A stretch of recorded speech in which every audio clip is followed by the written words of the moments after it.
Benissimo. Adesso noi siamo in diretta su YouTube e possiamo iniziare il nostro incontro. Credo che siano già le 18 o abbiamo ancora Due qualche minuti, minuto? credo. 2 minuti, quindi Ancora 2 minuti, sì. sì. Sì, attendiamo. Funziona, però credo che funzioni bene. È la prima nostra diretta in assoluto, quindi vi ringrazio di partecipare anche a A questa, un esperimento. a questo esperimento. All'esordio. Benissimo, credo vada tutto bene. Ci stanno già cominciando a seguire sul canale. Benissimo. Allora,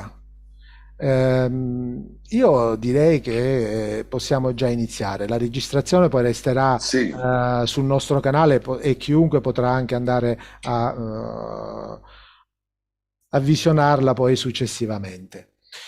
E quindi iniziamo questo nostro incontro. Voglio salutare, dare la buonasera a tutte e a tutti quelli che seguono o che si stanno collegando per seguire la nostra diretta. E li ringrazio di essere con noi. Io sono Orazio Maria Valastro, l'autore del testo autobiografico con animo imprescrittibile Diario di un disertore. Sono presenti insieme a me e interverranno nel corso di questa diretta YouTube e li ringrazio vivamente per la loro partecipazione. Martin Guevara Duarte, autore e scrittore di origine argentina, viaggiatore e pittore. Savino Calabrese, analista filosofo specializzato in percorsi di ricerca e approfondimento esistenziale orientati mitobiograficamente, e Elio Camilleri, che purtroppo non può essere qui presente insieme a noi e lo salutiamo con molto affetto e più tardi leggerò anche un suo breve messaggio per noi. Amordechis, autore e scrittore di romanzi e narrativa di origine algerina. Carmelo Formica, ordinario di geografia economica, facoltà di economia e commercio dell'Università di Napoli Federico II, Graziana Maniscalco, attrice che dirige il Centro Teatrale Siciliano, e Nino Romeo, drammaturgo, regista, attore, direttore artistico della compagnia Gruppo Yarba.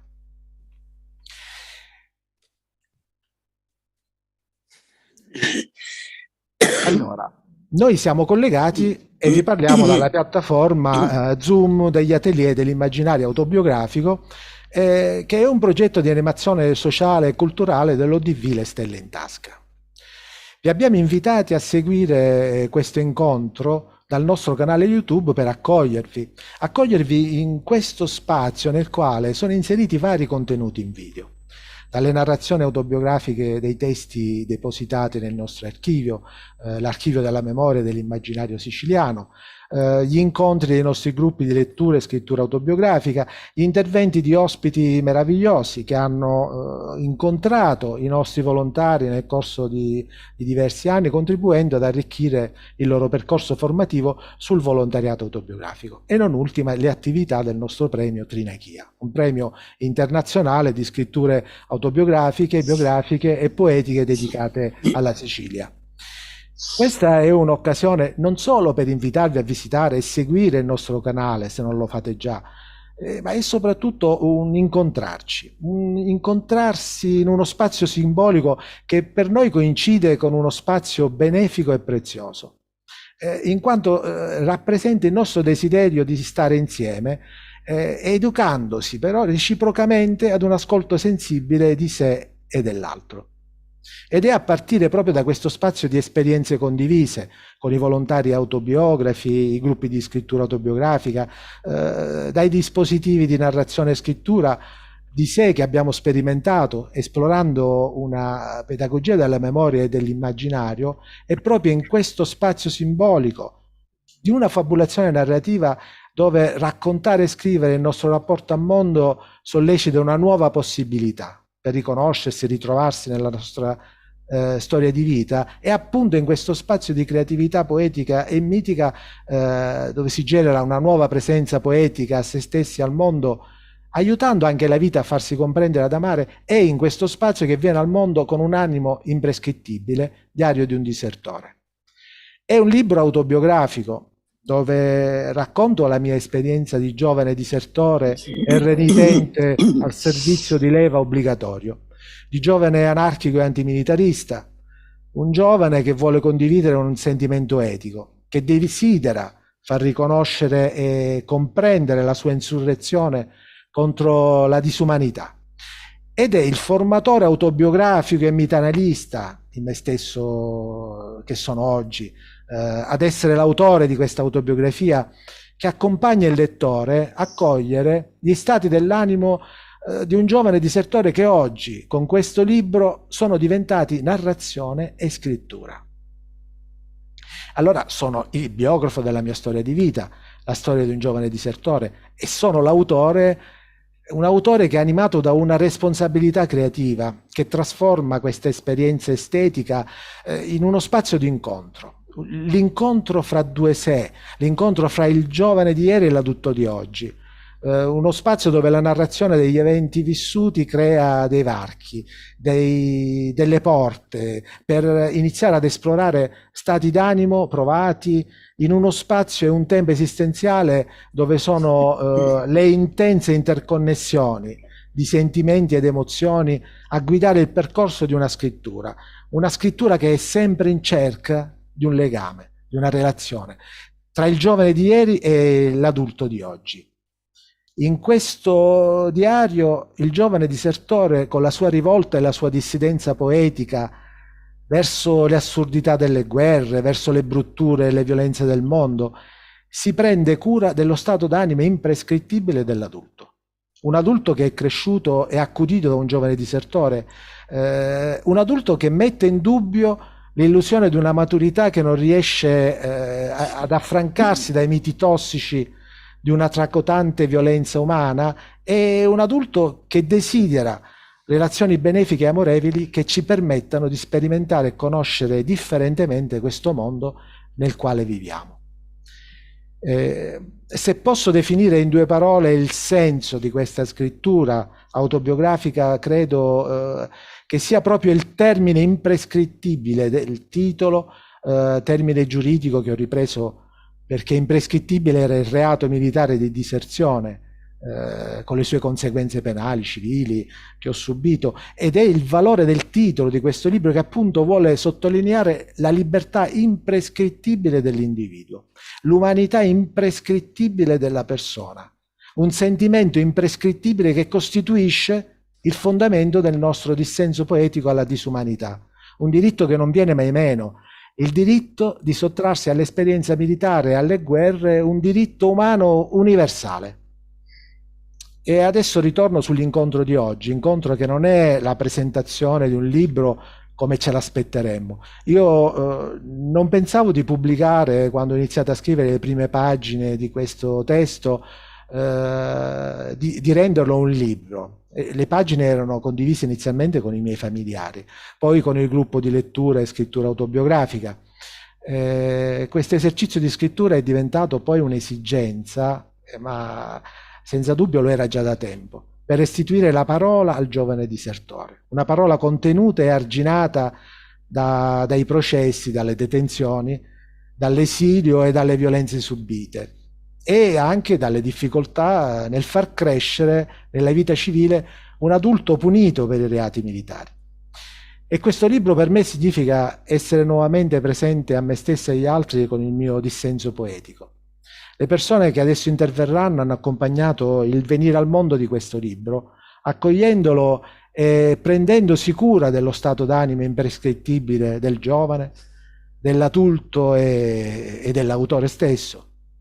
Desidero condividere con tutte voi, con tutti voi che ci seguite, le loro riflessioni su questo libro, focalizzando un pensiero collettivo che pone al centro la dissidenza poetica di un testo autobiografico. Un testo che soltanto dopo pochi mesi dalla sua pubblicazione, come corpo di scrittura, come corpo autobiografico, è diventato, con mia grande sorpresa e commozione, anche corpo scenico. E voglio iniziare a interpellare adesso, per intervenire, Martin Guevara Duarte, che ha scritto e introdotto il libro con una sua prefazione. Hola.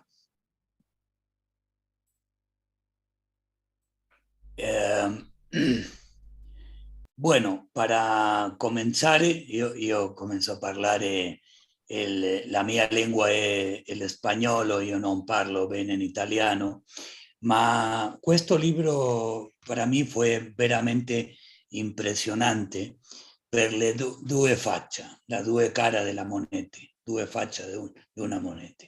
Una per l'azione, per il racconto della vita di un giovane, il racconto della vita, dell'azione, dell'exilio, del dolore, della perdita del padre, e anche una delle cose più difficili nella vita di qualche essere umano, la perdita della vita di un figlio. Per me è un cumulo di sensazioni tremendamente forte. Ma anche l'altra faccia di questa moneta è la riflessione attraverso di tutta la storia della umanità, degli uomini in guerra permanentemente, permanentemente sintiendo, con il sentimento della amenaza. Io non so come tradurre questa parola. La amenaza, no, è difficile, non ricordo la parola in italiano. Il sentimento dell'amenaza di un uomo all'altro. Tutto il mondo sconfiato, minacce, senza fiducia dell'altro, tutto il mondo. Fino questi giorni, con la guerra da Russia, da Ucraina, ma anche da tanti paesi del Medio Oriente, paesi dell'Africa, che non sempre se menziona e non sempre sale nel giornale. L'opposizione natural, poética de un uomo con convicciones rígidas al servicio militar es un ejemplo para nuestra juventud, para nuestro giovani, para nuestros jóvenes. E anche per noi adulti, no importa si somos giovani o adulti, è un permanente ejemplo el libro, la historia de Horacio. A mí me conmovió mucho la parte en que Horacio vivía en Lyon, y en el camino, el percorso de la casa a la universidad era lungo y tenía tiempo de leer, y él permanentemente incrementaba la sua cultura leyendo, no perdía el tiempo, se incrementaba la cultura. La amistad de los franceses, la voracidad de la policía, de la polizia francesa e anche della italiana quando ha ritornato all'Italia, la brutalità in tutta su faceta. Io nella prefazione ho detto che in Argentina, in Cuba, dove io ho cresciuto, in Cuba e in Argentina, permanentemente una situazione per gli uomini, i maschi, en la adolescencia erano pensar, è vicino la età del servizio militare, che può fare io per scappare, per fuggire dal servizio militare? En Argentina, tres caminos. Uno, la objeción de conciencia, objezione da conciencia, ma questo è moderno. negli anni 70, 80 non erano obiezioni di coscienza. Altra era enfermedad, una asma o neumonía, questa cosa, ¿no? Del corpo. Y la tercera è la che ho fatto Orazio, opposizione. No, non voglio fare questa con la mia vita io non voglio fare questa attività, io voglio fare una cosa tanto migliore per me e per tutti alrededor, per il babbo, per il figlio, per l'amico nel servizio militare, importantissimo questa aneddota dell'amico nel calabozo, va in prigione, in libertà, è una relazione bellissima. Io non so se con queste parole che io intento parlare, gli italiani i migranti italiani che hanno ido a Argentina parlavano spagnolo e noi in Argentina a questo idioma, a questa lingua, dicevano una parola che era mezzo italiano, mezzo spagnolo, itagnolo. E io parlo, adesso io sto parlando itagnolo, coccolice. Noi diciamo, questi italiani, i nonni di tutti i miei amici, nonna, parlavano coccolice. Io sto parlando adesso la stessa lingua, coccolice. Bueno, una manera de resumir el libro de Horacio que yo escribí en la prefazione es el último párrafo. Voy a tentar leggere en italiano. La decisione di Orazio Maria acquista ogni giorno più forza, se volete, soprattutto in questi tempi di animosità sterminatrici da parte di tutte le potenze e delle loro aspirazioni di dominio e dimostrazione di forza, soffocando la germinazione più autentica della virilità e la manifestazione del testosterone nel porto della pace. Oggi che il pacifismo è la causa più urgente della umanità.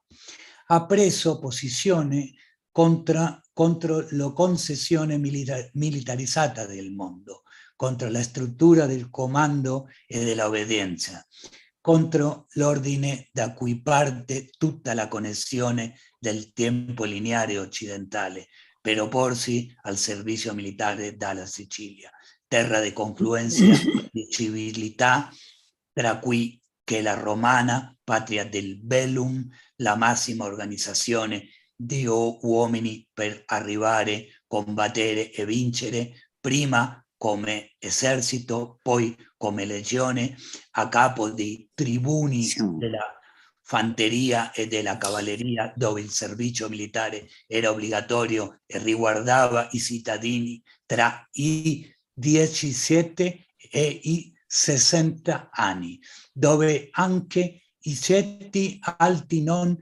cercavano di strodarsi al servizio militare, dato che il suo adempimento era essenziale per accedere alla magistratura dello Stato, anche se ovviamente non vediamo mai assegnati a compiti più pesanti o pericolosi. È nel cuore di una tradizione storica radicata nella cultura che Orazio affronta le conseguenze della diserzione. Questo è tutto. Grazie Martin. Apprezziamo molto lo sforzo che fai per parlare nella nostra lingua e comunque anche ascoltandoti in lingua spagnola riusciamo a seguirti. Io sono molto commosso perché abbiamo avuto la possibilità, dopo esserci conosciuti, grazie anche alla connessione che ha creato Francesca Bertino nel corso della nostra quinta edizione del premio Trinachia, e del fatto che tu abbia avuto il desiderio anche di leggere poi questo testo, non appena ancora, quando ancora nessuno l'aveva letto. E sono rimasto molto colpito dal titolo che poi è venuto fuori per la prefazione, un memorandum all'umanità, perché credo sia proprio quello che ha sottolineato in modo molto netto, preciso, al di là del resoconto, giustamente come tu dici, delle vicende narrate, ecco, il valore etico di questo libro, perché è proprio in un mondo in cui la conoscenza è diventata così importante, che ha assunto anche, come dire, un valore di potere, il potere della conoscenza, che sembra non avere più un collegamento con l'etico, no? Con l'etica. Ecco, è importante che questi sentimenti etici che fanno parte di questa esperienza di diserzione siano il fondamento di un dissenso poetico alla violenza, al militarismo, alle guerre, di cui anche tu poi hai parlato nella prefazione. E ti ringrazio tanto, Martin. No, grazie a te per questo bellissimo e importante libro, per questa storia.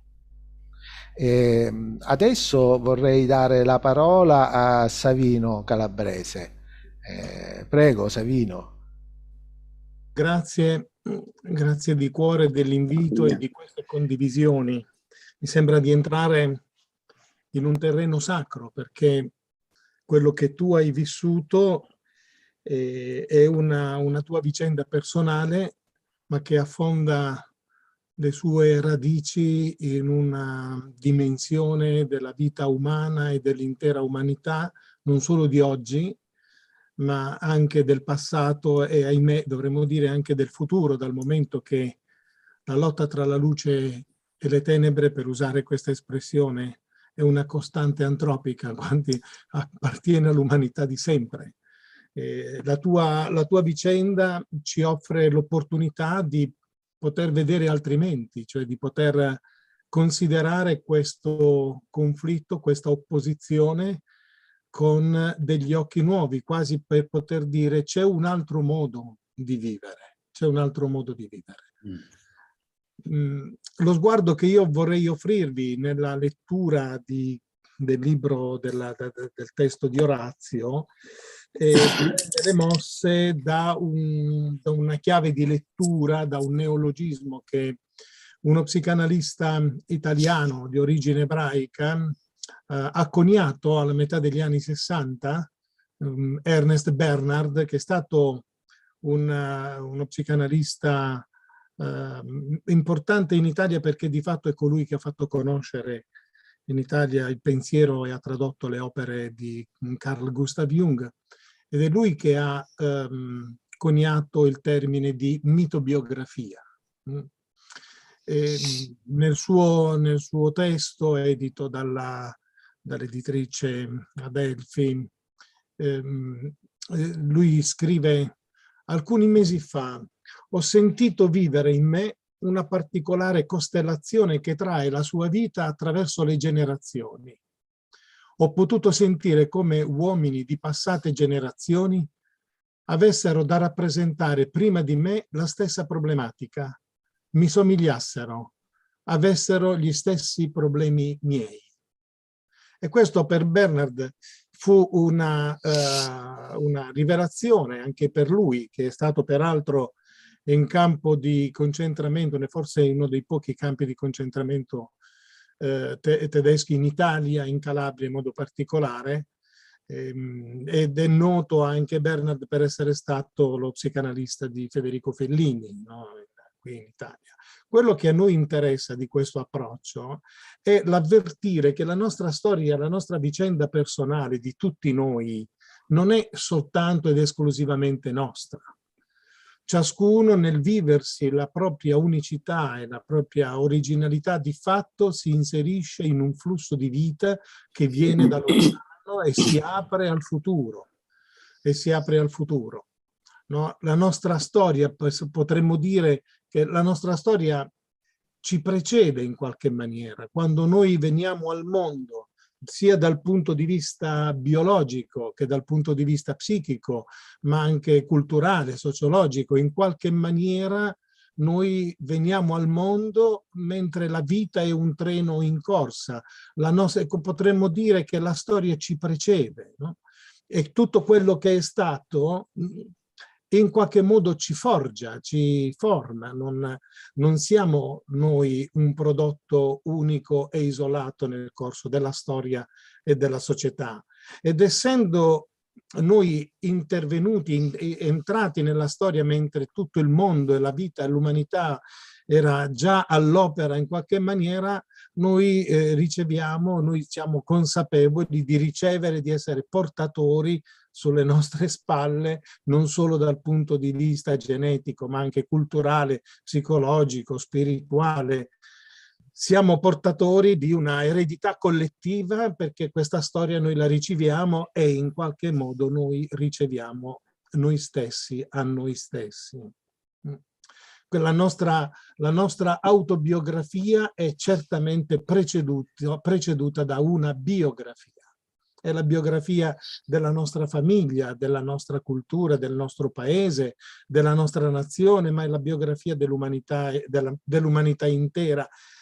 E dovremmo anche considerare, anche per comprendere bene quello che Orazio ha vissuto e ha raccontato, che questa storia che ci ha preceduto in qualche maniera ci ha consegnato tutta la sedimentazione che nel corso del tempo, dei secoli, l'umanità ha vissuto, i sentimenti, intuizioni, bisogni, desideri, no? E se vogliamo anche traumi, dal momento che la violenza è un trauma dell'umanità.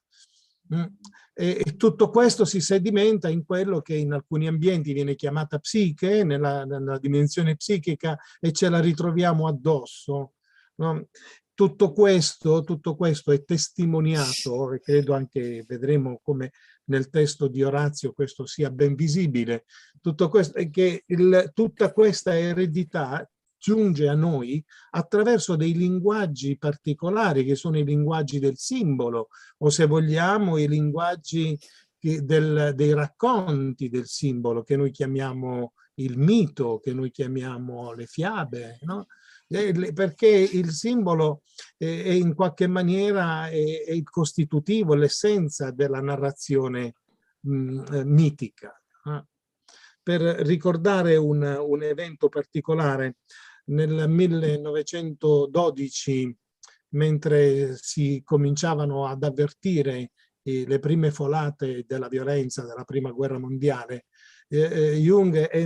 Carl Gustav Jung entra in un momento di crisi particolare per le sue vicende personali, anche legate al rapporto con Freud, ma lui stesso, dentro questo tempo di crisi, sente che il mito in cui lui era nato, era figlio di pastori protestanti, quel mito non era più adatto ad aiutarlo ad interpretare la vita e il suo momento presente. E si chiede nella sua autobiografia: ma allora qual è il mio mito? In quale mito io vivo? E questa domanda lo interpella in quel momento di forte senso di smarrimento, no? Aveva bisogno di ritrovare una bussola, un orientamento. Questo, in buona sostanza, significa il termine mito-biografia, no? Ovvero rileggere la propria storia di vita perché questa storia possa in qualche modo esprimere, iscriversi dentro un ordine di senso. Il mito a questo ci serve. Ricercare la propria mito-biografia è l'esercizio del confronto con tutto ciò che rende la vita generativa, no? Quasi no, tutto ciò che rende la vita come vocata alla pienezza, al suo pieno compimento. La storia di Orazio io l'ho riletta in questo senso, no, non è un caso che, per esempio, no, nel primo capitolo della sua scrittura comincia con delle immagini che sono simili a quelle del mito. In questo caso sono le immagini di una fiaba, Pinocchio e il grillo parlante.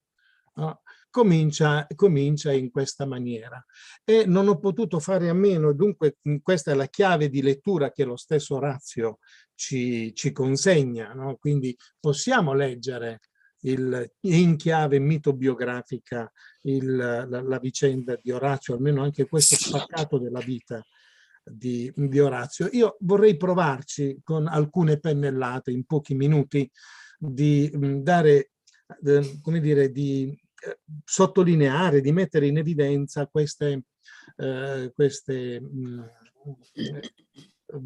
connotazioni mitobiografiche della storia di Orazio. Intanto prendo come punto di partenza il dato biografico che Orazio ci sottopone, soprattutto anche nell'appendice dove fa un po' il percorso biografico di un disertore. Sono indicati nel 1981 due eventi che dal punto di vista mitobiografico sono assolutamente correlati. Il 28 febbraio del 1981 Orazio perde il papà e il 15 settembre entra in conflitto con la legge oscura del padre, perché viene chiamato al militare. Al servizio militare. Io lo leggo in questa maniera. È la legge del padre, la legge dell'ombra del padre, la violenza, la guerra, che viene anche istituzionalizzata. Due eventi che dal punto di vista quasi sincronico, della sincronicità junghiana, potremmo dire entrano in correlazione tra di loro. Cioè la perdita del padre e il presentarsi sulla scena di vita, sulla scena autobiografica di Orazio, un altro padre, no? Questa grande istituzione con una legge della forza e della violenza e delle armi. E inizia così il percorso di Orazio, almeno quello della scrittura. No? È una specie di corpo a corpo con l'ombra del padre, con la violenza a cui Orazio ostinatamente, io ci aggiungerei quasi evocando qui il titolo di un'opera di Fabrizio De André, In direzione ostinata e contraria, no?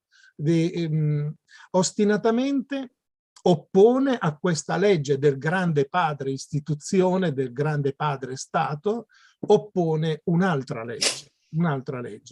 E questo conflitto inizia un percorso, dà il via ad un percorso di trasformazione di Orazio. Non è difficile intravedere nella vicenda narrata il cammino dell'eroe, no? Di cui parla Campbell, no? Il cammino dell'eroe che si distacca, questo disertore è colui che si distacca, colui che abbandona, che si distacca da questa casa comune che presenta zone d'ombra molto pericolose e inizia il suo personale cammino fino alla discesa, adesso lasciatemi passare le parole ma le uso solo in chiave metaforica, fino alla discesa negli inferi. No? Io in certi momenti mi sono ritrovato a trovare dei paralleli con un'altra vicenda in cui c'è stato un altro personaggio vittima della violenza nel mito biblico, che è Giuseppe venduto dai fratelli, che ad un certo punto si ritrova continuamente buttato in prigione per almeno 3 volte e lì vive la sua forma di riscatto interpretando sogni, aprendo squarci di senso nella vita di coloro che incontrava. Saranno i suoi compagni di prigionia, sarà il suo padrone, sarà il faraone. Questo corpo a corpo con la paternità e con l'ombra della paternità è accompagnata da un'altra figura, quella che rappresenta una specie di cantus firmus nella struttura anche del testo, ogni capitolo è introdotto da una poesia della madre. Ogni capitolo è introdotto da una poesia della madre, più delle volte poesie dedicate a lui, altre volte dedicata al fratello, ma comunque ben inserite nella vicenda di Orazio. E come non ritrovare alcune altre tracce qui, no? Se volessi interrogare qualcosa che mi è caro a me in questo caso, una traccia del mito cristiano, no? Cioè si racconta nel mito cristiano che l'unica persona che nel tempo, nel momento della morte del figlio in croce, che si mantiene in piedi e mantiene viva la speranza è la madre, no? È colei che è chiamata la stella della sera, una sorta di cantus firmus nel mentre tutto intorno le forze di opposizione e di violenza si accaniscono contro, assurdamente, paradossalmente, a volte anche grottescamente contro Orazio, che è costretto ad affermare il suo ostinato amore per gli uomini attraverso il dono della pace. L'unica che però mantiene viva questa fiamma accanto a lui è la presenza di questa madre. E allora io trovo, no, in questa vicenda queste due spinte, no? Queste due spinte. La spinta dell'opposizione di una paternità che si apre, che muore, la paternità generativa che muore, e l'ombra della paternità che impone la violenza, e accanto a questo una luce, una presenza che dà una parola, no? Ed è la presenza di questa madre.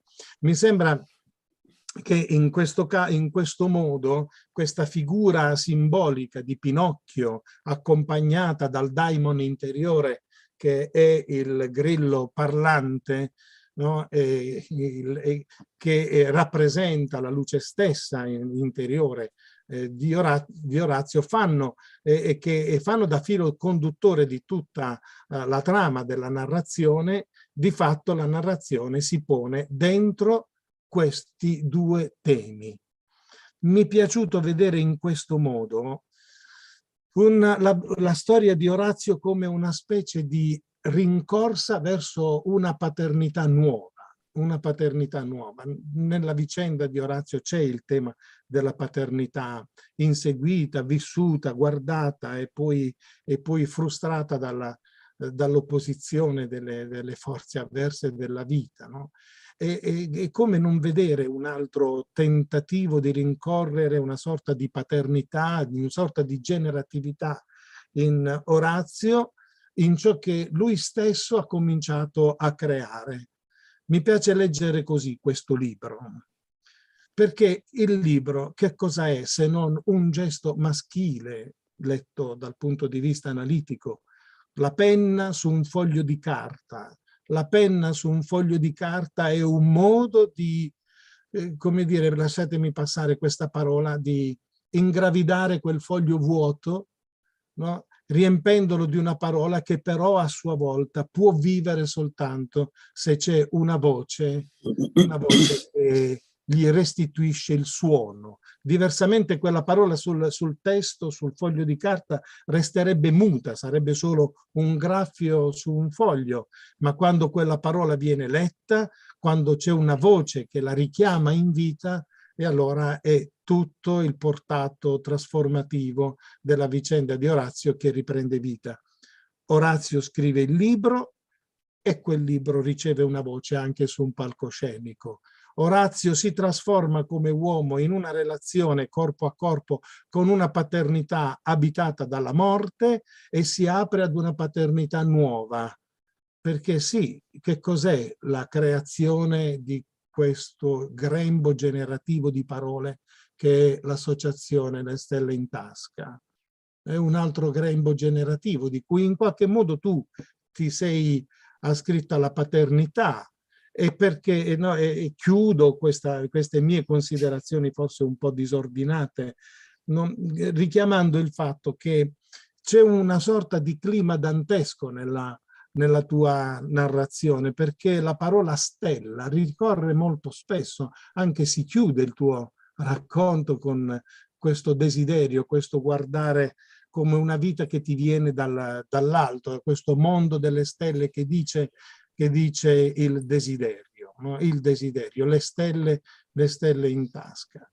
Secondo la migliore tradizione del mito platonico dell'uomo intero, che è il mito dell'androgino, Orazio ritrova alla fine del suo percorso questa interezza tra maschile e femminile, tra paternità e maternità. Diventa generativo, è un uomo intero, può raccontare questa storia e questa storia, raccontandola, diventa vita per tutti coloro che l'ascoltano, che la leggono. La sua scrittura è il suo più grande testimone. Grazie, Orazio. Ti ringrazio, Savino.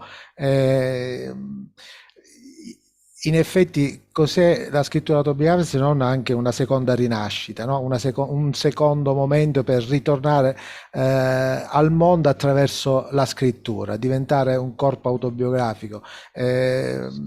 Mia madre con le sue poesie mi ha in qualche modo anche messa al mondo nuovamente ancora, anche sollecitandomi con questi versi che io introduco in ogni capitolo del libro. È chiaro che, come ho detto inizialmente, c'è il giovane, il libro è una narrazione che dà parola al giovane disertore e che si confronta con l'adulto, e i due cercano di incontrarsi, ed è l'autore, io come biografo, che faccio diventare entrambi degli eroi, quindi eroi di questa narrazione. Ma qui gli eroi non vogliono vincere o morire cercando di vincere, ecco. Qua gli eroi cercano di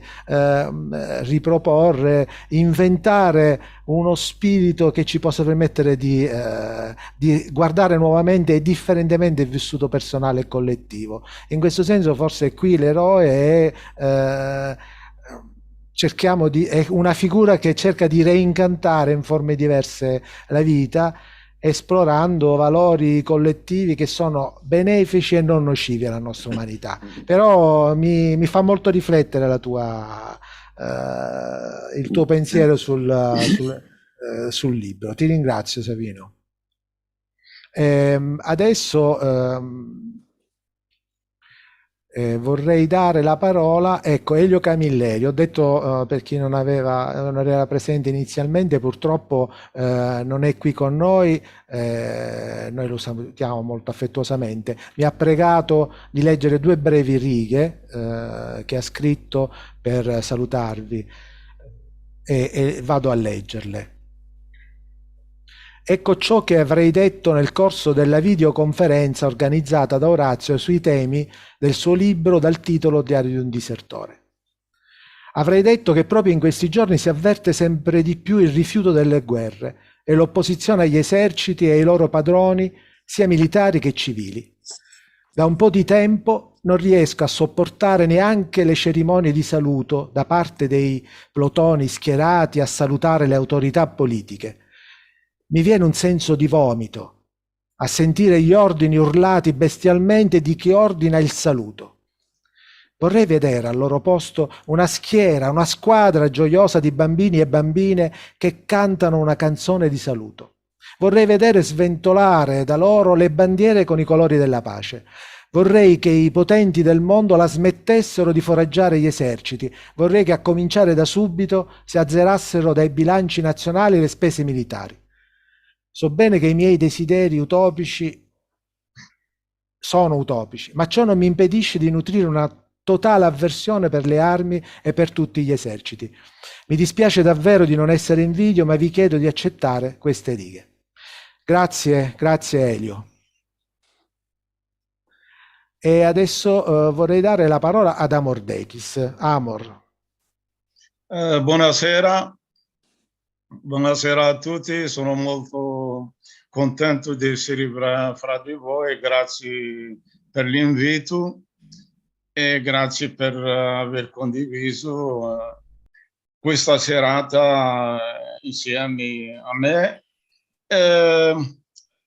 Io ho letto il libro di Orazio un po' di tempo fa e non me l'aspettavo che Orazio avrebbe scritto un libro autobiografico.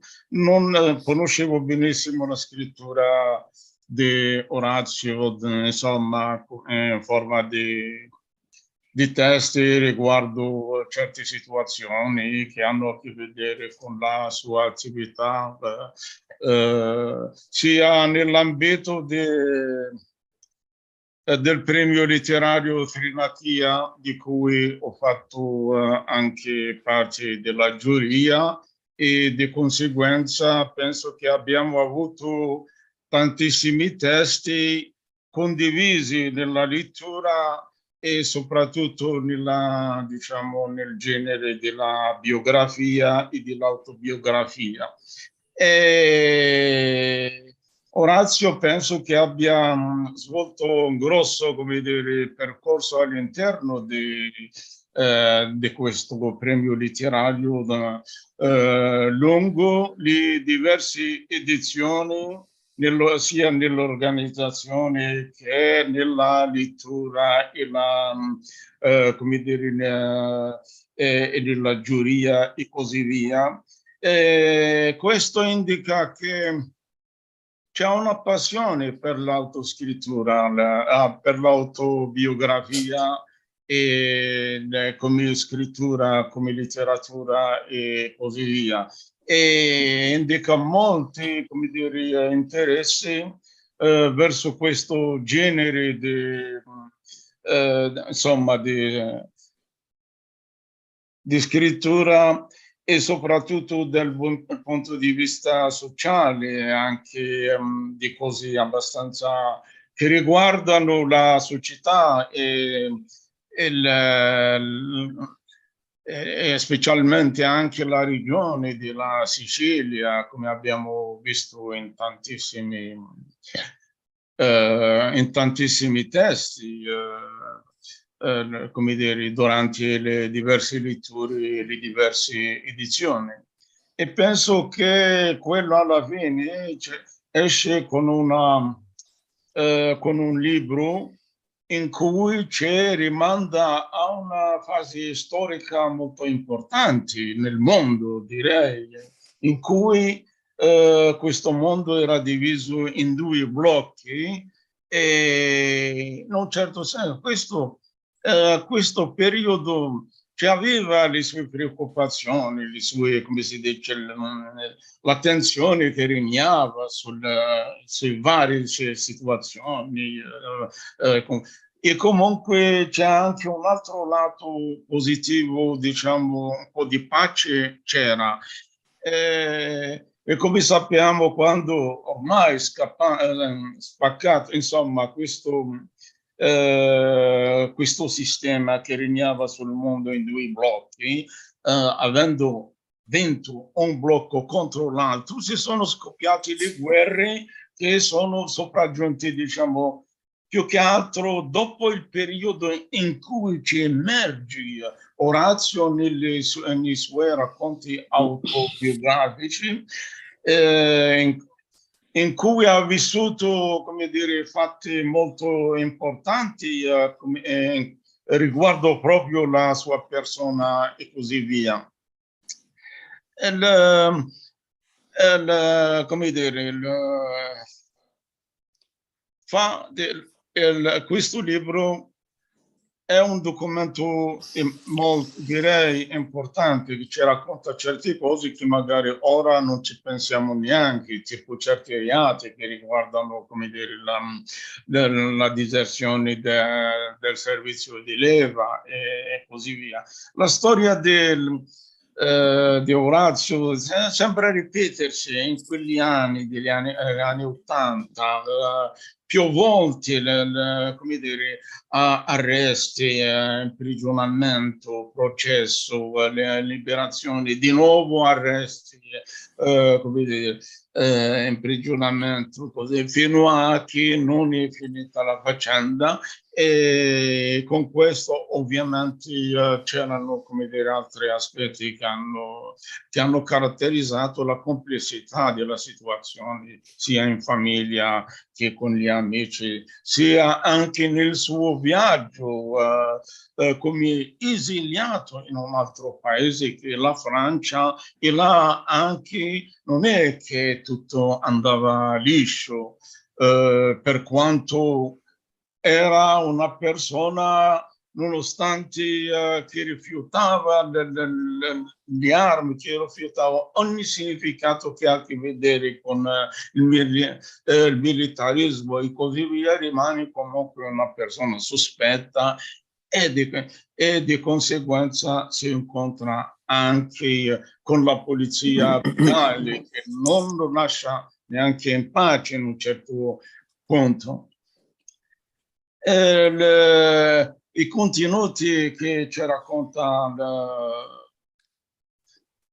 Orazio all'interno di questa autobiografia, e grazie alla sua esperienza nel campo di questo genere letterario, troviamo una struttura abbastanza particolare, probabilmente rispecchia anche quello che porta dentro nei temi, nei capitoli, nel titolo, le persone e l'inizio di ogni capitolo, come è stato, come dire, evocato da quelli che hanno parlato prima di me, sempre introdotto con una breve poesia della madre, che ovviamente è una figura importante all'interno di questa autobiografia. Comunque, quello che si può dire alla fine, non ha solo un valore letterario, ma potrebbe essere anche un documento in cui si possono leggere tantissimi aspetti di un periodo in cui da una parte era anche un periodo molto bello, dall'altra parte non è mai, insomma, quello che significa anche che niente è perenne, siamo sempre soggetti al cambiamento, e specialmente come si dice sul piano geopolitico, in quanto noi persone, diciamo, individui, cittadini con pensieri un po' liberi, magari con vocazioni diverse e così via, non accettiamo certe cose, e purtroppo non è che spetta a tutti noi a decidere del destino sia di una società, sia diciamo della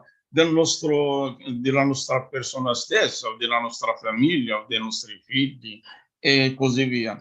Comunque penso che sia un libro documento importante, perché specialmente come dire, viene riproposta in questo libro, viene riproposta un periodo con una certa esperienza anche tecnica sul piano di scrittura, sul piano di esporre un tema importante attraverso la storia personale di un personaggio, il quale è stato definito da Savino come un eroe.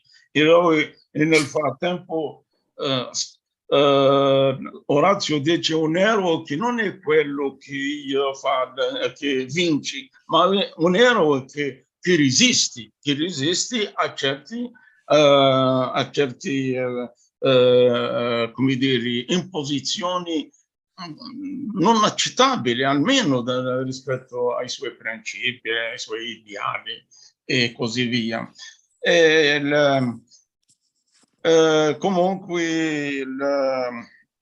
il testo rimane importante e io direi riguardo insomma un dibattito intorno a questo testo, direi che non bastano pochi minuti per dire tutto, è impossibile. Comunque me stesso ho detto anche altre cose su questo testo in una recensione che ho scritto per Orazio a libro già pubblicato. Grazie. Grazie Amor, ti ringrazio anche per gli apprezzamenti sulla scrittura. Noi già insieme abbiamo seguito il premio Trinechia, abbiamo analizzato, esaminato e abbiamo fatto diverse riflessioni sulle scritture autobiografiche, e senz'altro questo esercizio e anche l'accompagnamento alla scrittura autobiografica con gli atelier dell'immaginario autobiografico mi ha dato numerose possibilità per riflettere sulla scrittura, e questo anche se è stato scritto di getto, è stato scritto inizialmente con il cuore, ma successivamente anche tenendo conto di una serie di considerazioni sulla scrittura autobiografica che potesse proporre un momento storico particolare nel quale ho vissuto e nel quale ho vissuto anche la mia diserzione, e che questa memoria sociale di allora, che è anche una memoria collettiva, fosse rivissuta attraverso questa esperienza, cercando di capire o interrogandomi e riflettendo anche con chi leggerà quanto di questa memoria collettiva è ancora se dobbiamo renderci indipendenti da quei valori o invece abbracciarne altri rispetto a quel contesto nel quale siamo vissuti. Ecco, questa è anche un'altra parte di tentativo attraverso la scrittura, interrogarsi su quali sono i valori che sono ancora oggi benefici per la nostra umanità. E ti ringrazio ancora, Amor. E adesso vorrei dare la parola adesso a Carmelo Formica. Carmelo. Grazie. Vorrei dire subito, visto che il tempo stringe, che ho apprezzato e ho letto con molto interesse, di slancio direi, il libro di Orazio, l'autobiografia di Orazio, per due motivi. Innanzitutto perché mi ha rituffato nel mondo della Seconda Guerra Mondiale, di cui ho vissuto tutte le vicende. E il secondo motivo è per la semplicità, ma complessità, direi per la saggezza diciamo anche la autenticità dello stile, semplice ma complesso nello stesso momento con cui le vicende sono narrate.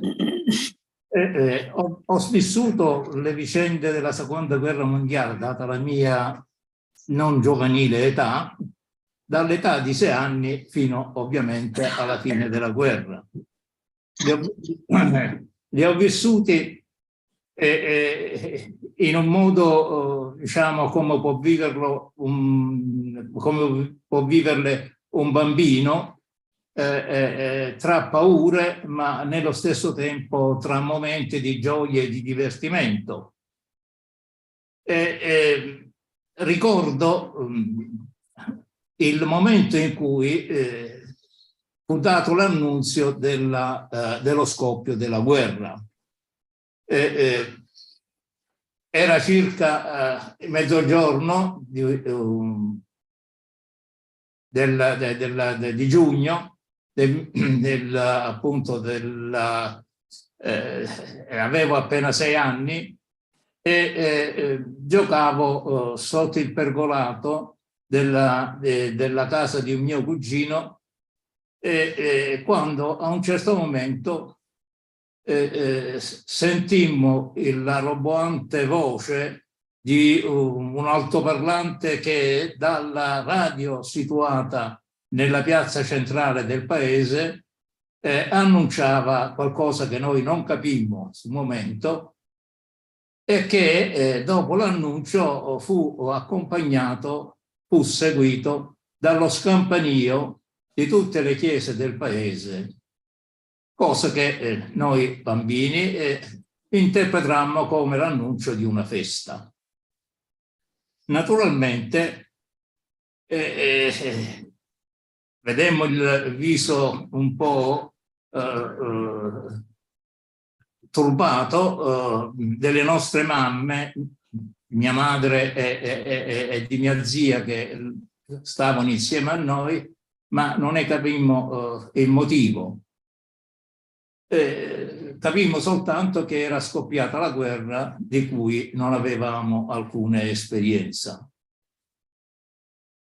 Ne capimmo però il significato dopo qualche mese, quando improvvisamente tutto il territorio del paese, io sono nativo del Salento, in una striscia di terra, la cosiddetta soglia messapica, vale a dire una striscia di terra che unisce il porto di Taranto al porto di Brindisi e che allora aveva una enorme importanza strategica, perché i porti delle due città erano tra i più importanti dal punto di vista militare. Quindi per questo una mattina ci trovammo invasi da militari. I militari erano dislocati in tutta la zona, quella appunto, come ho detto, tra Brindisi e Taranto, oltre che nell'estremo Salento, in tutto il territorio fino all'estremo Salento, e in maniera particolare il mio paese Mesagne, che si trova a metà strada circa, era un punto nevralgico per le comunicazioni tra Lecce, Brindisi e Taranto, e poi proseguendo per Bari.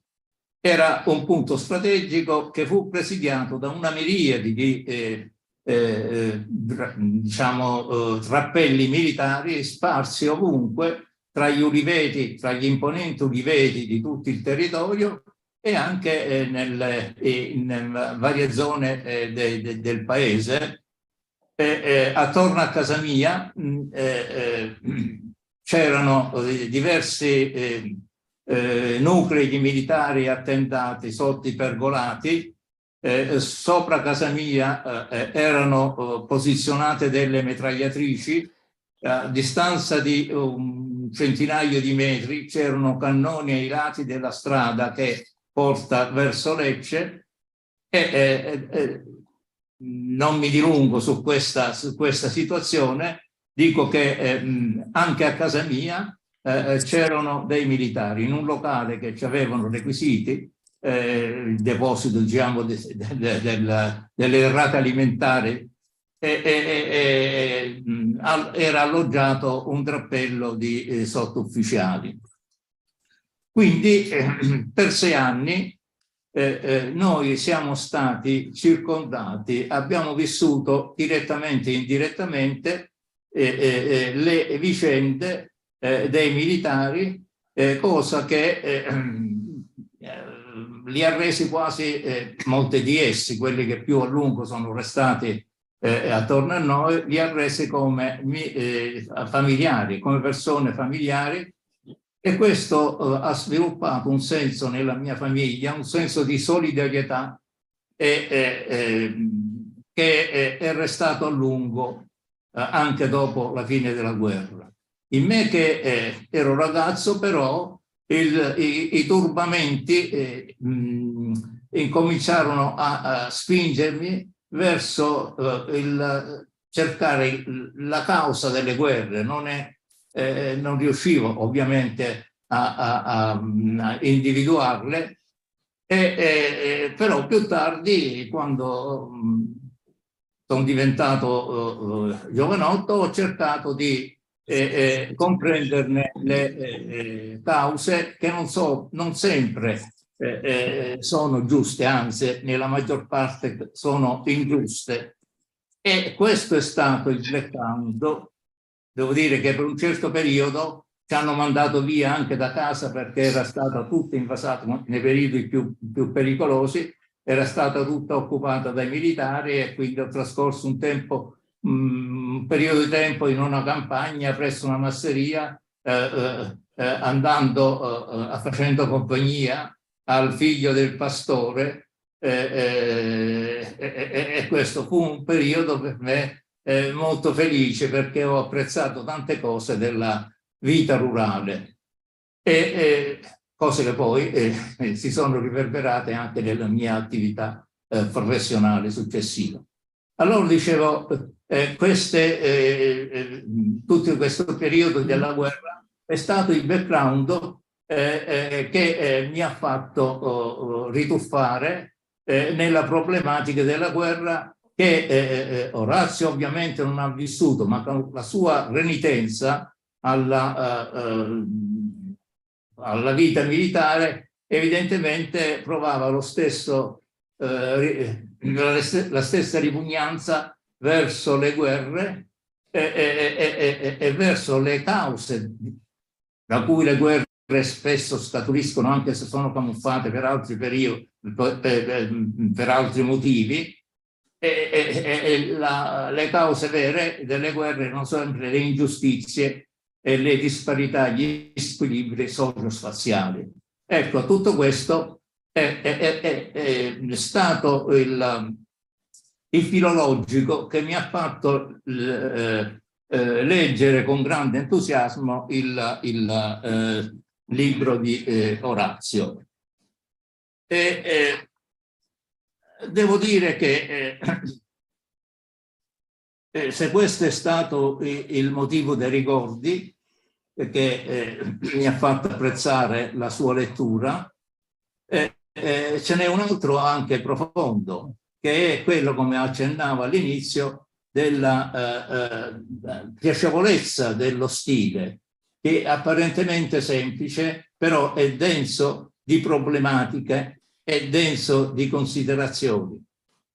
Io ovviamente non sono un critico letterario, anzi sono tutt'altro che un critico letterario. La mia attività poi mi ha portato a indagare sui problemi concreti della terra, i rapporti tra terra e uomo, i processi economici e via di seguito. Però non ho disdegnato, ecco, anche se con incoscienza, mettere su carta alcuni appunti di cui poi ho fatto partecipe lo stesso autore.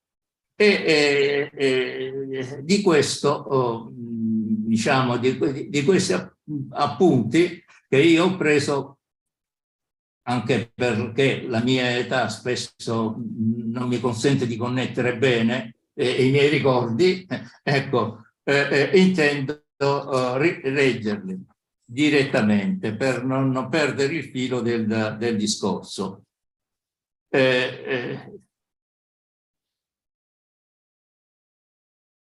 Allora, ritengo che il suo diario sia un capolavoro di introspezione psicologica, sia personale che collettiva. Quasi considera nella sua analisi, nella sua indagine, nel suo racconto, anche se non espressamente talvolta nominato, il mondo come un ecosistema. E qui magari, ecco, c'entra sotto certi punti di vista l'analisi geografica dell'ecosistema della Terra come ecosistema complesso. La società è un sistema complesso e risulta appunto dalla indagine di Orazio.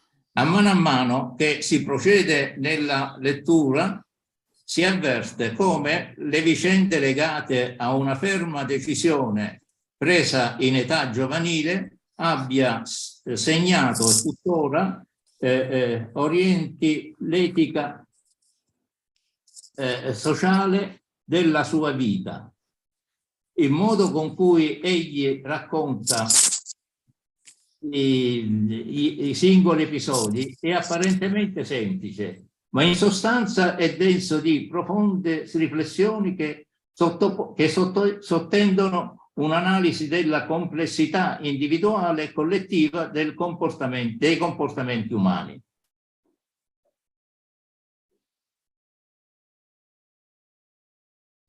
Il suo stile narrativo è atemporale, nel senso che racconta il presente lasciando nello stesso tempo trasparire il passato e prefigurando il futuro.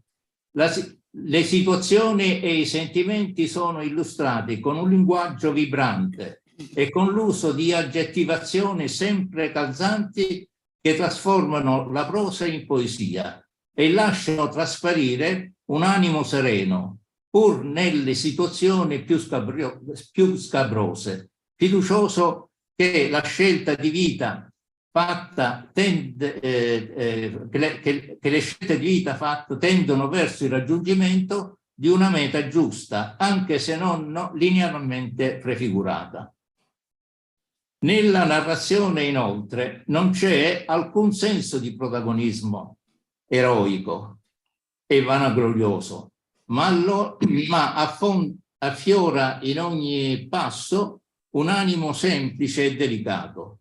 Talvolta si ha l'impressione che l'animo del narratore sia come rifugiato in un'oasi dalla quale osserva come dall'alto lo scorrere della sua vita. Più che il protagonista, sembra essere il regista delle vicende narrate. In alcuni tratti, infatti, la narrazione procede non in prima, ma in terza persona. Tutte le vicende, inoltre, sono vissute in stretta simbiosi con la mamma,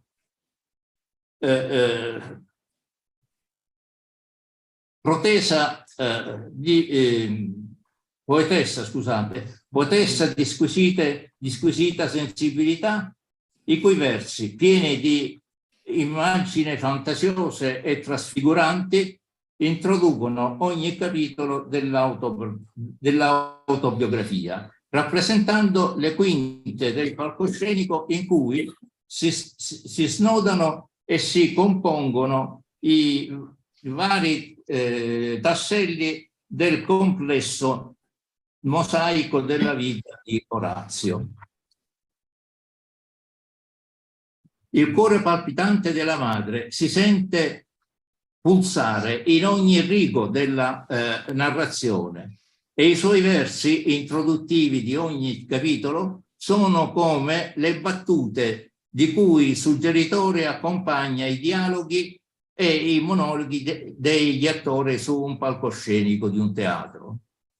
I versi della poetessa, i versi delle poesie della madre, tirando come un vento sottile, permeano ogni pagina del racconto autobiografico, rendendolo fresco e leggero e ritraendolo e nutrendolo continuamente di amore che sorregge il disertore ormai adulto, fornendogli infamità. Il disertore, già uomo adulto e maturo, aspira a pieni polmoni il nettare di quei versi amorevoli, come se fosse il latte che da bambino succhiava dal petto materno.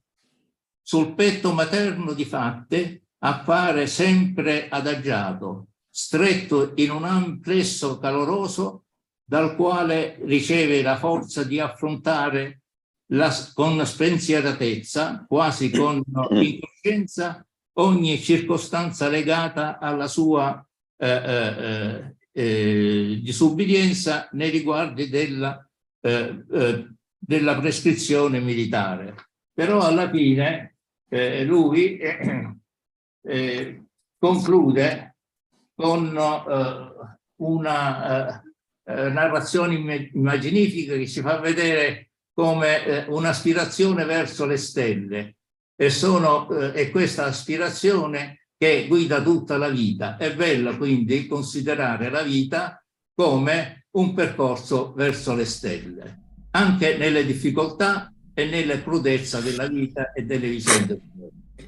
Chiedo scusa, e soprattutto chiedo scusa della mia non perfetta, diciamo così, lettura, perché gli occhi purtroppo non hanno fatto, come si suol dire, una buona riuscita. Grazie. Grazie Carmelo, grazie tante. Io ricordo che una delle tue prime reazioni alla lettura di questo testo fu,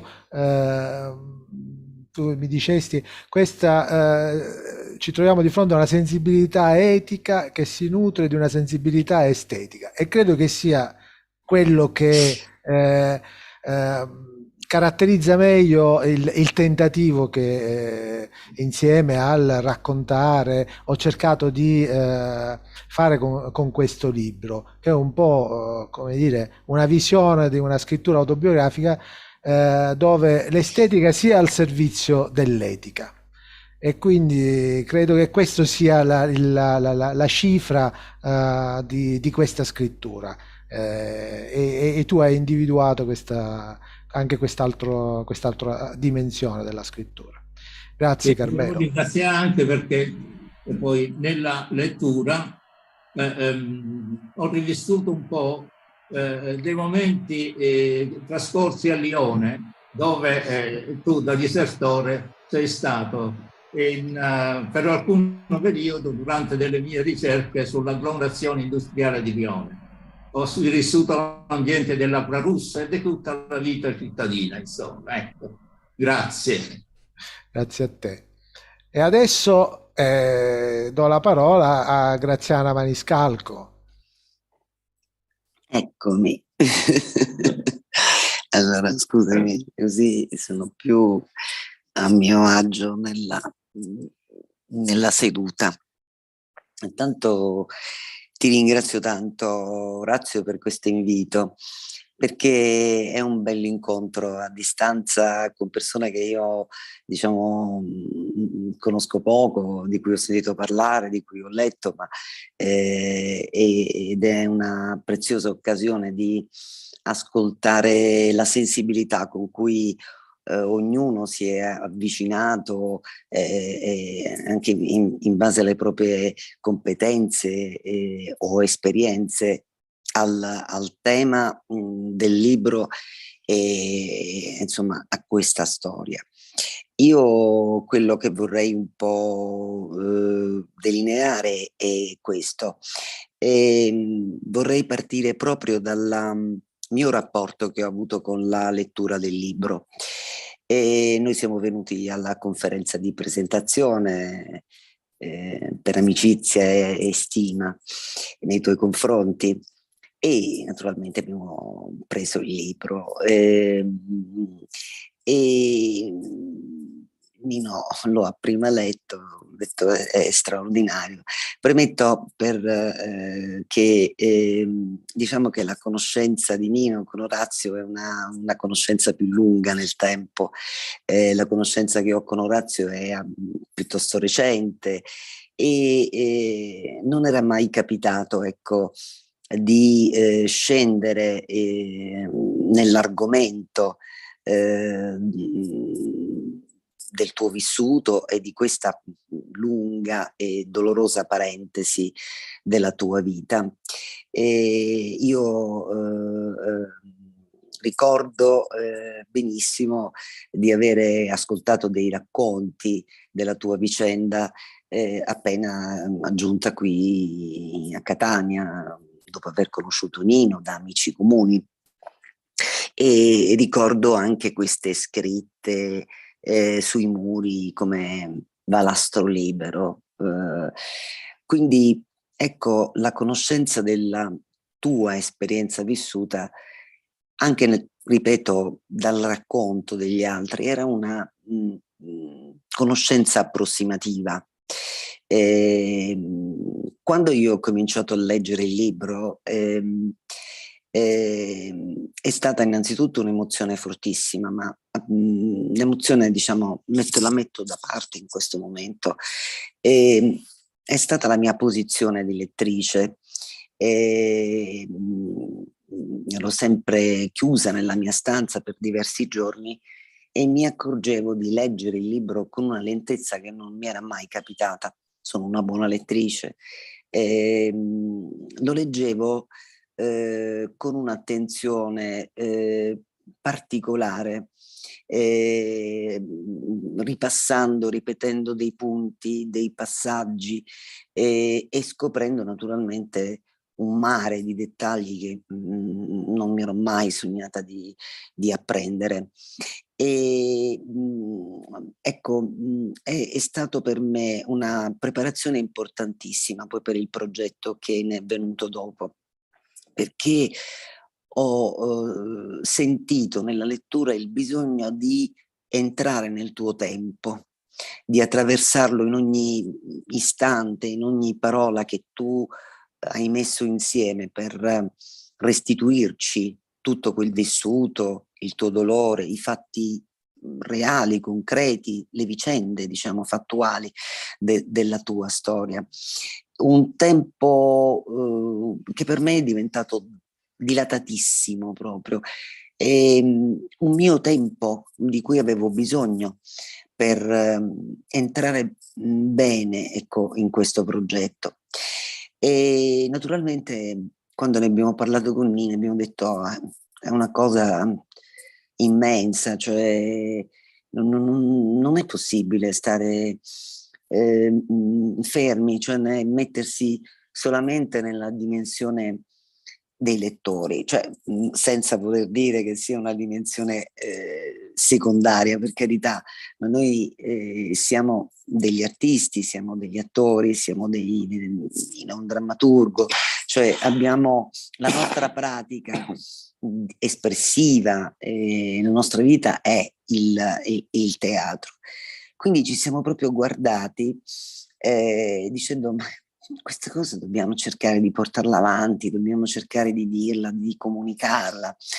Per quelli che non mi conoscono, degli ospiti, io dirigo il Centro Teatrale Siciliano, sono un elemento storico della compagnia Gruppo Garba, quindi una compagnia che ha sempre fatto del teatro di innovazione, un percorso che è completamente diverso, diciamo, dal teatro tradizionale, eccetera.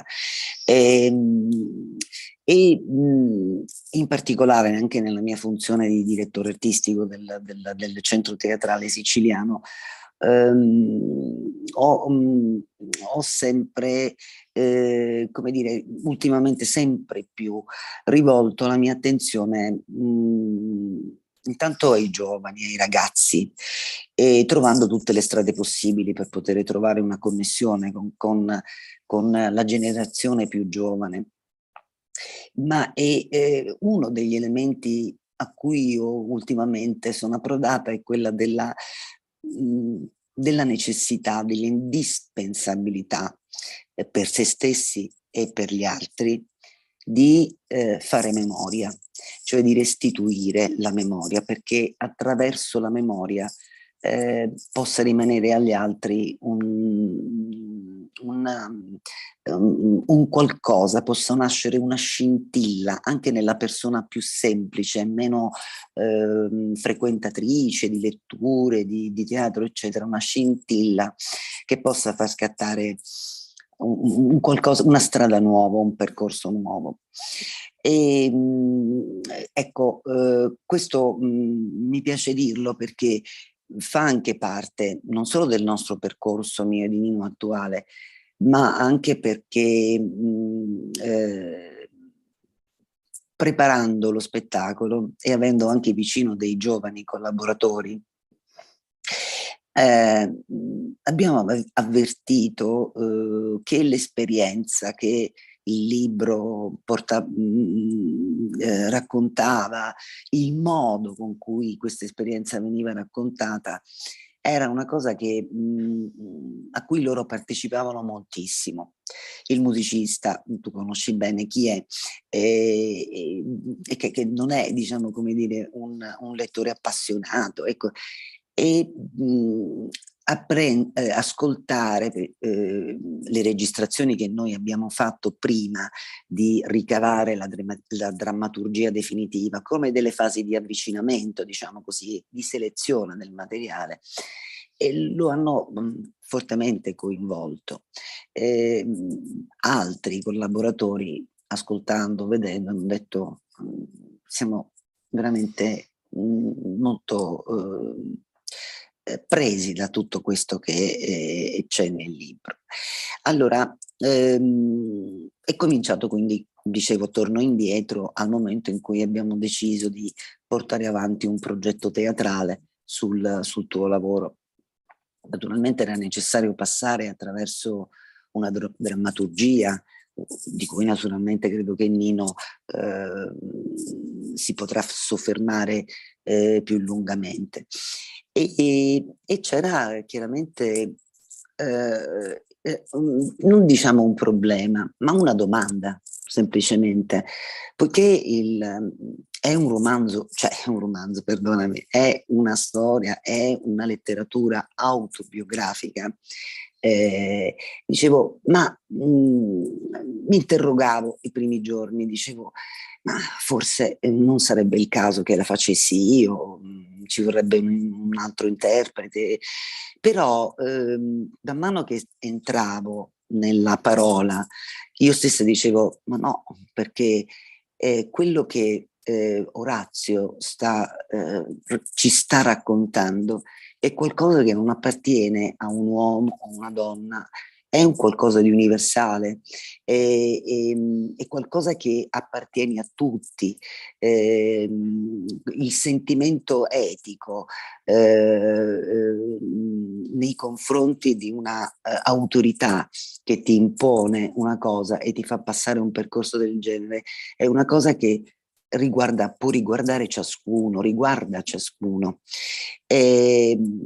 Io quindi sono entrata, diciamo, in punta di piedi, però con la consapevolezza che avrei dovuto essere la portatrice, cioè il punto finale innanzitutto di un progetto, di un'equipe di lavoro in cui tu eri dentro, insomma,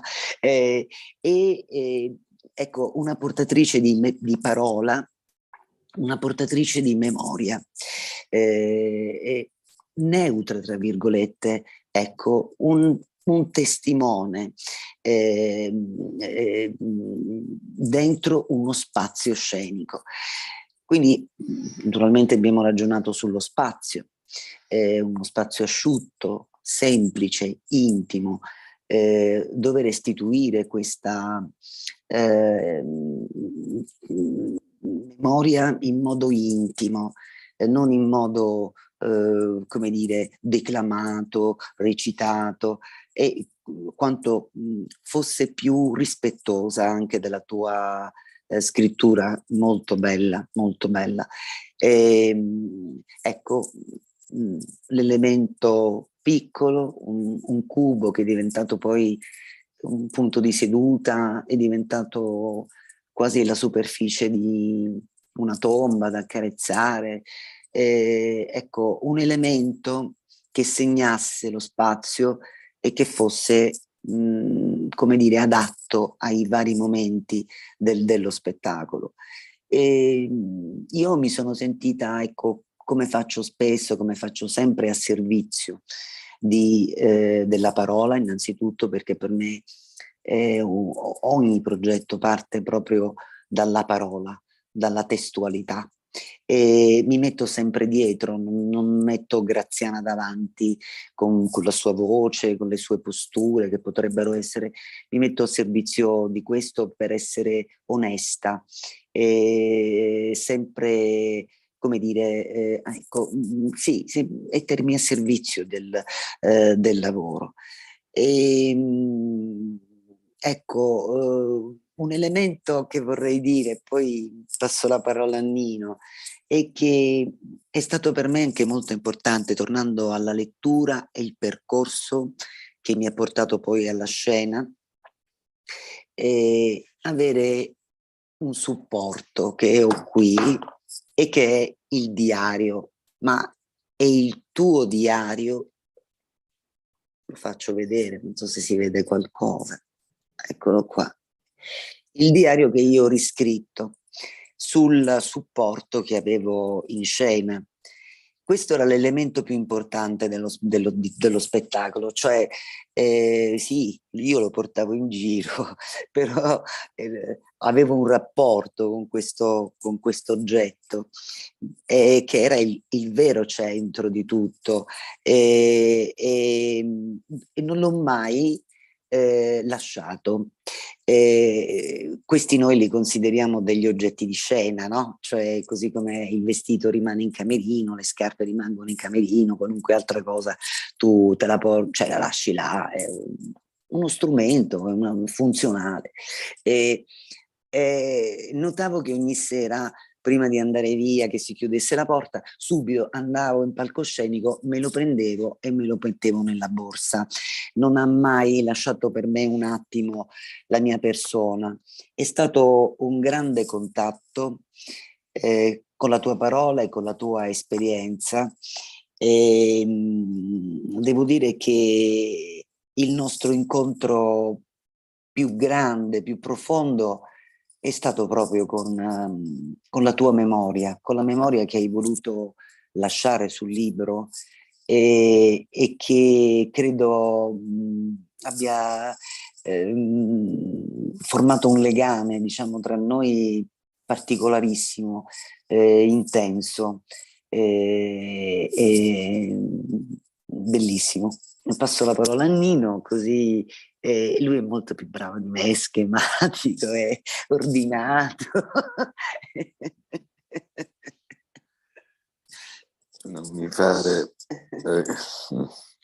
diversamente da quello che immagino. Sì, io visto che il carico di emozioni se l'è preso tutto Graziana, allora a questo punto cerco di essere non tanto schematico, ma di percorrere quelle che sono poi le fasi necessarie, almeno per quanto mi riguarda, concettuali da tradurre poi in segni scenici, in cui chiaramente l'attore con il suo corpo scenico diventa l'elemento fondamentale, da, diciamo così, una buona quota di segni scenici da dover tradurre. L'interesse per il libro di Orazio nasce da un precedente. Io sono un anarchico e chiaramente sono un antimilitarista, perché non potrebbero andare disgiunti questi due termini, queste due qualifiche personali, e durante i fatti narrati, i fatti di diserzione narrati da Orazio, io ero un militante attivo all'interno del movimento anarchico e quindi quei fatti io li conoscevo nella loro qualità di vicende, di fatti, appunto. Noi del gruppo anarchico di Catania li ricevevamo quasi clandestinamente, li traducevamo in un linguaggio politico per poi diffonderlo in tutta Italia e in tutta Europa, chiaramente soprattutto nei canali, libri, riviste anarchiche ed antimilitariste. Dico nel programma di Sala che questa è una precondizione che mi ha portato chiaramente ad un interesse scenico anche nei confronti del libro di Orazio, ma di per sé non è una necessità. La necessità nasce in me da due elementi. L'elemento di scrittura, che è un elemento veramente di grande interesse e di qualità, ma che ha un'immediata capacità di traduzione in senso attoriale, e secondo elemento il dinamismo interno di questa autobiografia. Questo confronto costante che lui ha con il sé disertore e con il sé attuale è un elemento estremamente dinamico, che mi ha interessato proprio per la sua qualità strutturale e perché in qualche modo dava conto di questa necessità di traduzione scenica. Abbiamo fatto uno spettacolo, non abbiamo fatto una lettura drammatizzata del romanzo di Orazio. E nel corso appunto di questo lavoro io la prima cosa che ho fatto, ho detto a Graziana che stava nascendo un progetto, non solo perché facciamo tutto insieme da 35 anni, decidiamo tutto insieme da 35, anzi qualcuno in più probabilmente, ma anche perché lei doveva assumere già per me inizialmente proprio il portato scenico di tutta questa vicenda e di questa operazione. Ecco, quella androginia che in qualche modo è stata rilevata, chiaramente in senso psicanalitico, da Savino Calabrese, in qualche modo io l'ho avvertita, così come avvertito, ascoltare è stato veramente di grande interesse, un ripasso di motivazioni e di impressioni. Ma mi soffermo in particolare sull'approccio che chiaramente da competente, da psicanalista, ha avuto Savino Calabrese. Perché tante di quelle cose che lui ha detto, chiaramente lui le ha dette in maniera compiuta, le ha dette in maniera organizzata, le ha dette in maniera articolata, e perché fanno parte appunto del suo approccio. Noi le abbiamo avvertite in qualche modo nel libro di Orazio. Il nostro compito era quello non tanto di argomentare, ma quello di tradurre tutto questo portato in segni scenici. Ecco, Graziana ha accennato, è stata la prima cosa che io ho detto: senti, non andiamo a fare movimenti di scena, eccetera, eccetera, concentriamoci su uno spazio che è diventato 1 metro per 1 metro, e su cui invece si è creato, io lo dico certamente, ma mi è stato anche restituito dagli spettatori che hanno visto lo spettacolo, un dinamismo scenico forte, cioè superiore a quello di chi gira nello spazio senza magari trovare un punto di consistenza. Invece questo ancoraggio, questo girare di spalle, di profilo, seduta, davanti, alzata, in questo luogo scenico che ci eravamo creati, ha dato, credo, allo spettatore, a me che insomma, ho curato chiaramente la regia dello spettacolo, l'ha data, ma sono sicuro anche allo spettatore, e dico anche perché alcuni me l'hanno restituita, una forte concentrazione dal punto di vista proprio dell'elaborazione scenica.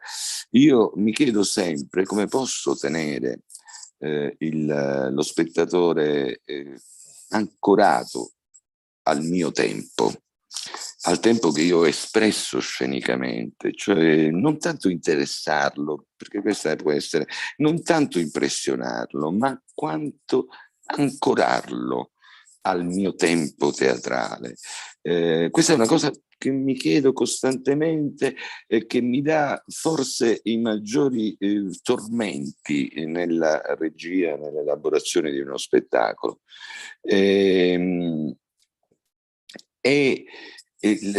Ancorare una vicenda, ancorare le parole, ancorare l'attrice a tutto questo ha consentito in questo caso una concentrazione particolare che noi abbiamo potuto vedere nello spettatore. A me non interessa il consenso, il gradimento dello spettatore, mi interessa la sua attenzione, la sua concentrazione, certamente le parole che noi diciamo, non in generale a qualsiasi argomento che trattiamo.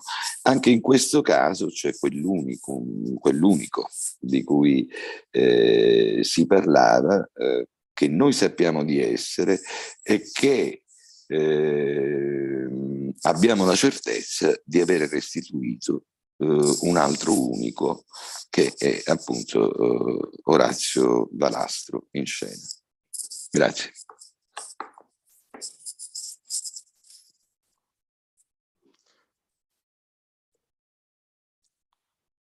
Grazie Graziana, grazie Nino. Io, come vi ho detto, la prima volta che ci siamo incontrati dopo che avete iniziato a lavorare sul testo, io mi sentivo come se porgessi a voi questo libro come un bambino. Ecco, vi ho dato un bambino che voi avete messo anche voi nuovamente, vi siete presi cura, lo avete portato in scena.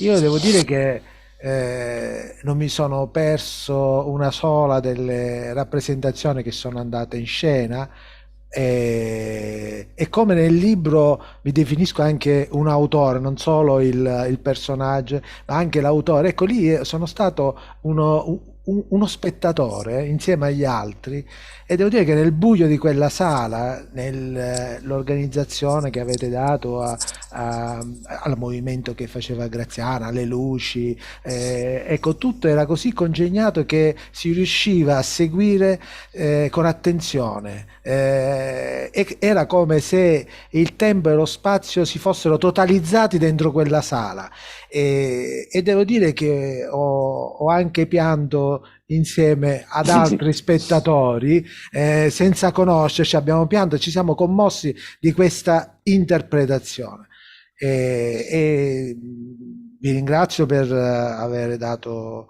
anche parola e corpo scenico a questo testo, e spero che anche altre persone abbiano la possibilità di continuare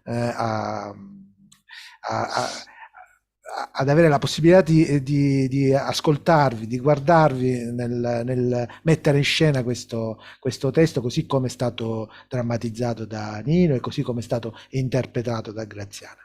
Grazie. E io alla conclusione di questi vari interventi che mi sono tutti cari, io volevo ritornare con Martin e dare a lui una sorta di conclusione di questo incontro, che forse può anche darci altre ulteriori sollecitazioni per continuare a riflettere. Martin. Bueno, tengo el problema de que de hablar en castellano. Me hubiese gustado profundizar más.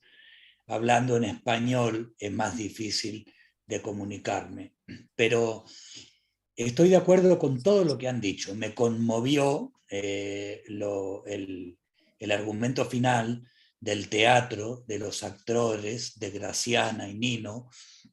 Me conmovió mucho el punto de vista de amor, el de Carmelo, y soprattutto el de Sabino Calabrese, porque es una visión más psicoanalítica. Me interesó mucho saber cuál fue el campo de concentración en Calabria, que yo no sabía, es un interés personal mío, si me lo puedes decir, Sabino, per favore.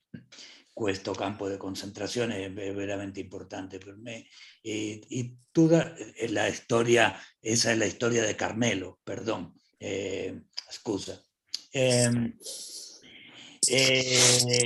libro es muy importante por todas las segundas lecturas, ma prima da tutto è importante per la prima lettura. È un allegato della pace, un allegato di amore, è un allegato incontro della violenza, del derramamiento de sangue, della morte, è un allegato per la vita. E questo sempre è fashion, siempre será moda, siempre habrá personas que estén en favor de la muerte y personas que estemos, como es mi caso, 59 anni in fronte da violenza. Io non voglio la violenza, io ho nasciuto, ho cresciuto in mezzo della violenza da Latinoamerica, dagli anni 70 e 70, tanti violenze, il mio padre in prigione, e tutto era parola di rivoluzione, di arma, di fucile. Fue muy interesante escuchar a Nino parlando del movimiento que él formó parte cuando era giovane, perché in Argentina tanti italiani fueron anarquistas. No tenemos una gran historia de anarquista, ma anche l'anarchismo in questi anni erano violenti in Argentina. Io sono convencido de que noi dobbiamo tutti insieme decir, soprattutto no alla violenza, no alla guerra, come in questi casi no alla OTAN, alla NATO, no a Putin, e poi noi possiamo parlare di tutta l'altra significazione di questo libro, ma soprattutto la prima lettura è una toma di posizione veramente brava, valiente, non sé la traduzione della parola valiente, ma firme, incontro de questa cosa pazza, pazzesca della umanità, dell'uomo, come il primer enemigo del propio hombre. El hombre tiene la costumbre de fagocitar su propia obra. Es el principal enemigo, el principal destructor de su propia obra. Y ahí entronca la lectura de que la obra muere el padre y nace el padre militar, el padre, el hombre, el maschio, la violencia. Muy valiente obra, muy brava. Tante grazie a tutti e bueno, ci vediamo qualcun dia in Campania. Marco, ho messo Ti aspettiamo. i riferimenti che mi hai chiesto. Guarda nella chat, trovi i riferimenti del campo di concentramento di Ferramonto di Tarsia in provincia di Cosenza, e c'è un articolo dove trovi riferimento a Bernard in quel campo di internamento. Tante grazie. Grazie. Grazie. Grazie, Anche da grazie. parte nostra. Grazie. Grazie Martin, grazie Amor, Savino, Carmelo, grazie Nino e grazie Graziana. Io veramente vi ringrazio con tutto il cuore. E credo che avremo anche occasione di continuare a discutere, a riflettere su questo testo e chi lo sa se ci saranno anche altre Anche perché un racconto chiama racconto. Quindi... Sì. Vi invitiamo. Ecco, aspetta, scusa, ti passo. Ecco, ce l'ho qui io.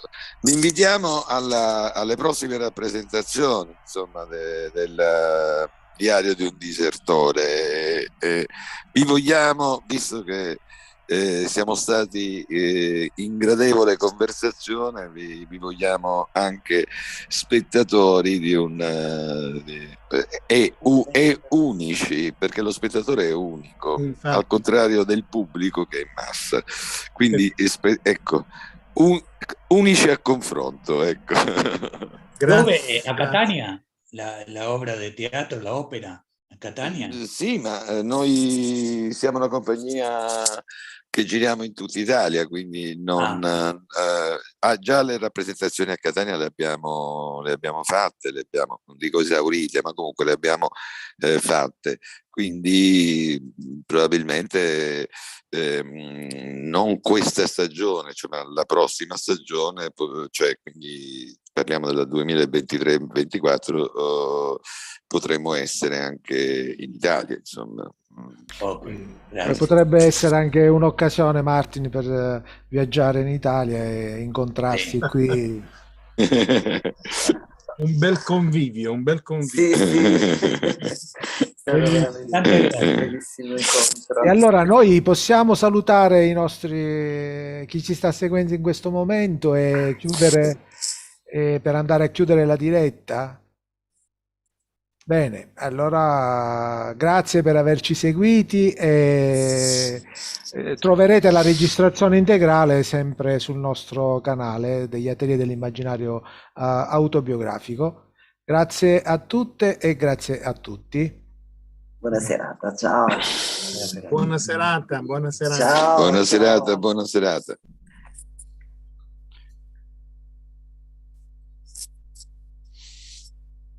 Così siamo ancora collegati.